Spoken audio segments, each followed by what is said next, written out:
असा विचार करत असताना तुम्हीच नाही, तुमच्या ठिकाणी कोणताही विद्यार्थी असेल किंवा कुणीही जरी असेल तरी परीक्षेला जाताना त्याच्या मनात पहिला विचार येतो की नेमकं काय, आता तिथं कसं होणार, आता तिथं मला सगळं सोडवता येणार का, घाईमध्ये माझ्याकडून गोल चुकतील का, अशा कितीतरी शंकांचं काहूर तुमच्या मनामध्ये उठलेलं असतं.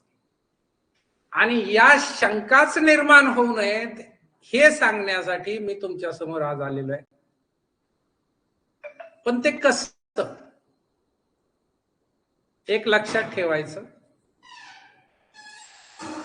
परीक्षा ही कुठल्याही तयारीच्या आधारावर दिली जाते. म्हणून म्हटलं जातं, there is no shortcut to success. Success is the result of preparation, success is the result of hard work, आणि success is the result of learning from failures. आपल्याच कितीतरी चुका होतात आणि त्या चुकांमधून आपण शिकत जातो आणि त्याच्यातून शिक्षण घेतो, म्हणजे त्याच्यातून आपण शिकतो. आणि ह्या सगळ्या गोष्टी तुम्ही शिकलेल्या आहात, या सर्व गोष्टी आपण तयार केल्यात. हार्डवर्क केलेलं आहे, प्रिपरेशन तयारी इतक्या दिवसापासून चालू आहे, ती व्यवस्थित सातत्यानं तुम्ही करतायत. त्यानंतरच कितीतरी चुका आपण केलेल्या आहेत, सराव परीक्षांमध्ये कितीतरी चुकांतून आपण शिकत इथपर्यंत आलोय. हा भाग सगळ्यात महत्वाचा. आणि हे सगळं आपण केलेलं असल्यामुळं आता यशावरचा अधिकार फक्त आपला आहे. हे आज निश्चित आपल्याला सगळ्यांना लक्षात यायला पाहिजे की यश हे माझंच आहे. का तर त्याच्यासाठी जे समर्पण आपण करायला पाहिजे होतं ते आपण दिलेलं आहे. असं म्हणतात ना, समर में घाव खाता है उसी का मान होता है, छिपा उस वेदना के पीछे अमर बलिदान होता है. आणि ते सगळं काही आपण वेदना, त्या बलिदान, आपला वेळ, त्या सगळ्या गोष्टीसाठी आपण खर्च केलेला आहे. सृजन में चोट खाता है छनी और हथौड़ी का, शायर सांगतो, सृजन में चोट खाता है छेनी और हथौड़ी का, वही पाषाण कहीं मंदिर में भगवान बना होता है. आणि ते उद्याचे भगवान तुम्ही आहात. या नवोदय मंदिरामध्ये तुम्हाला जायचंय, तिथं जाऊन बसणारे तुम्हीच खरे भगवान आहेत, कारण तुम्ही ते टाकीचे घाव आजपर्यंत सहन केलेले आहेत. याचा आत्मविश्वास तुमच्या मनात पहिला असायला पाहिजे. ही पहिली गोष्ट मला तुम्हाला सांगायची होती. दूसरा महत्वाचा मुद्दा, डर के आगे जीत होती है असं म्हणतात. भीती वाटणं साहजिक आहे, कुणालाही वाटू शकते. काळजी ज्यांना आहे, ज्यांनी अभ्यास केलाय, काळजीपूर्वक अभ्यास केलाय आणि ज्यांनी आतापर्यंत आपलं वेळ त्याच्यासाठी दिलाय, कष्ट केलंय, या कष्टाचं चीज व्हावं असं प्रत्येकाला वाटतं. प्रत्येकाच्या मनामध्ये त्याच्यामुळे काळजी आहे. पण काळजीनं यश मिळतंय असं नाही. काळजीनं अभ्यास केला, आता काळजी सोडून द्यायची, आता काळजी नाही करायची, आता डर के आगे जीत है. आता बिनधास्त आत्मविश्वासानं तुम्हाला त्या परीक्षेला सामोरं जायचंय. म्हणून आजचा पेपर सोडवायचा, उद्या फक्त दिलेली सूत्रांची पीडीएफ वाचायची, उद्या जास्त टेन्शन काळजी घ्यायची नाही, भरपूर झोप घ्यायची. उद्याचा दिवस कुठलाही पेपर सोडवायचा नाही, आराम करायचा, एक दिवसाची एनर्जी साठवून ठेवायची आणि ती एनर्जी तुम्हाला दुसऱ्या दिवशी वापरायची. 13 तारखेला, आज 11 तारखेचा शेवटचा पेपर, आपला सराव पेपर झाले. तुम्ही त्याच्यासोबत जे 1-2 पेपर सोडवत होतात, 200-300, कोणी फार फार मोठं रेकॉर्ड तयार केलंय. ज्यांचं खूप मोठं रेकॉर्ड नाही त्यांनी काळजी करू नका, 25 पेपर सोडून सुद्धा नवोदयला जाता येतं, असेही उदाहरण आहेत. आपण पाहिलेत, तुम्हाला सांगितले जातील, त्यांची मुलाखत सुद्धा दाखवली जाईल. हे खरं आहे, हे मला माहित आहे, म्हणून सांगतोय तुम्हाला. म्हणून तुम्ही ही गोष्ट लक्षात ठेवा की आपण एवढी मोठी तयारी केली आणि हे घेऊन आता आपण परीक्षेला जात आहोत. त्यावेळेस आपल्याला आत्मविश्वासानं समोर जायचं.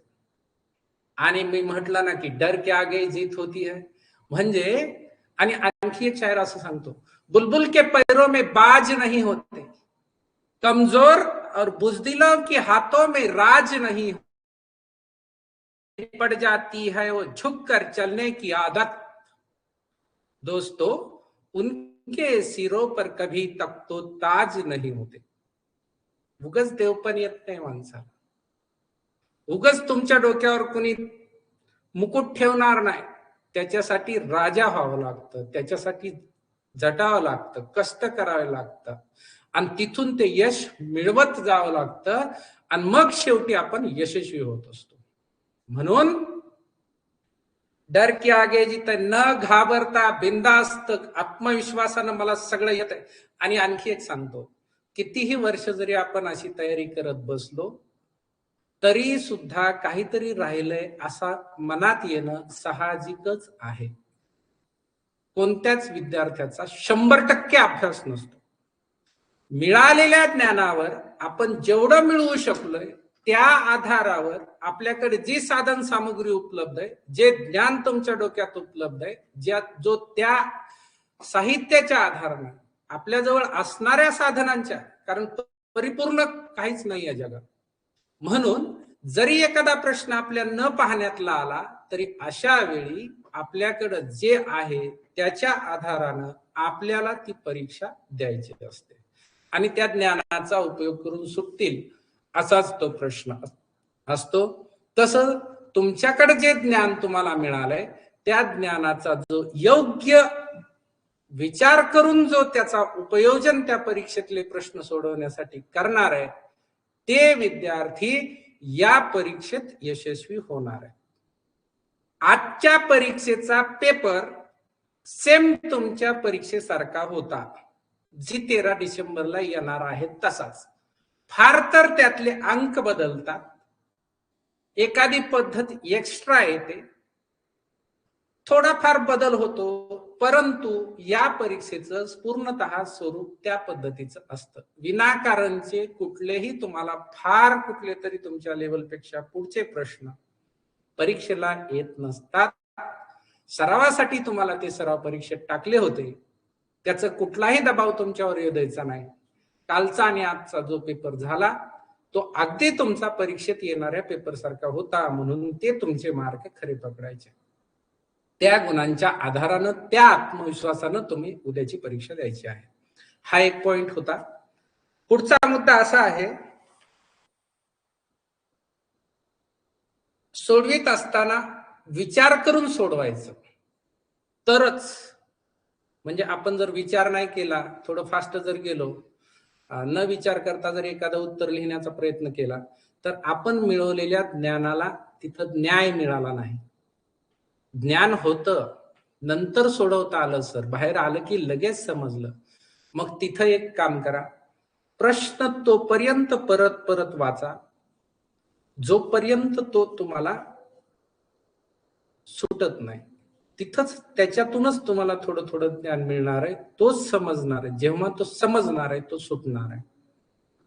विचार करण्याच्या अगोदर जास्तीत जास्त वेळ त्याला वाचा की हा नवीन वाटतोय, त्याला परत परत वाचा. फार तुमची ओळख होऊन जाईल त्या प्रश्नाची. अगदी तुम्हाला तो रस्ता सुद्धा सापडेल की जिथं तो अडचणीचा. आणखी एक गोष्ट, एखाद्याच ठिकाणी रुतून बसायचं नाही, त्याच्यामुळे अष्टावधानी राहायचं, घाबरायचं नाही. घाबरलं तर बिनधास्त 2 मिनिटं थांबून थोडासा मोठा श्वास घ्यायचा आणि तो पेपर सोडवायचा. पुढं आणखी एक गोष्ट सांगितली जाते, मी काय म्हणलं की मिळालेलं जे ज्ञान आहे त्याच्यावरच पेपर सोडवायचा. तर असं आहे तत्व की सोच अगर पक्की हो, सोच अगर पक्की हो तो एक तिनका भी तलवार में बदल सकता है. तुम्ही पिक्चर पाहत असाल, मग त्याच्यामधले असे डायलॉग तुम्ही ऐकले असतील.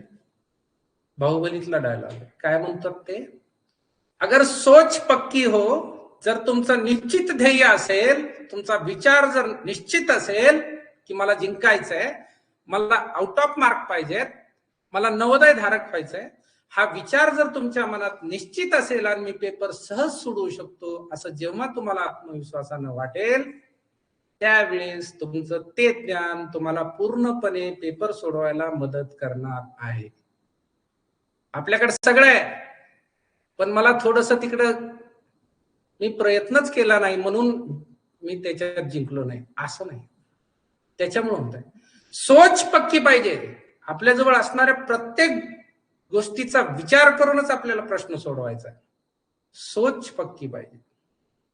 अगर सोच पक्की हो तो एक तिनका म्हणजे छोटी काडी सुद्धा एक तलवारीचं काम करू शकते. तो त्याच्यात लढायला लागते, युद्धांच्या याच्यात. परंतु तुम्हाला तुमच्याकडचं छोटंसं ज्ञान सुद्धा मोठा प्रश्न सोडवून देऊ शकतं, हे निश्चित आहे. त्या पद्धतीनं तुम्ही त्याचा उपयोग करायचा. ही एक गोष्ट. पुढं काय सांगायचं होतं, सगळ्यात शेवटी आणि सगळ्यात महत्वाची गोष्ट सांगण्यासाठी मी हा अट्टहास केला. त्यातली शेवटची ही गोष्ट, असं म्हणतात, नो मेडिसिन कॅन सेव्ह. म्हणजे कुठलीही गोळी, औषधाची कोणतीही गोळी किंवा कोणतंही औषध, no medicine can save negative thinker. जो निगेटिव्ह विचार करणारा असतो त्याला कुणीही वाचवू शकत नाही, कुठलंही औषध. परंतु जर का तुमचा पॉझिटिव्ह विचार असेल तर नो पॉइझन कॅन किल, असं म्हणतात की किल म्हणजे मारणे. कुठलंच विष सुद्धा तुम्हाला मारू शकत नाही जर तुमचा दृष्टिकोन पॉझिटिव्ह असेल तर. No poison can kill positive thinker. असा आहे, जो पॉझिटिव्ह विचार करतो त्याला कुठलंही विष मारत नाही, असं म्हणतात ना. त्याचं उदाहरण आहे, महादेवानी विष, त्यांचा नीळकंठ झालेला. नीलकंठ शब्दाचा अर्थ माहित आहे ना तुम्हाला. ते विष पिल्यामुळे नीळकंठ, निळाकंठ झाला होता, घसा. परंतु त्याला कुणी संपवू शकत नाही, कारण त्यांचा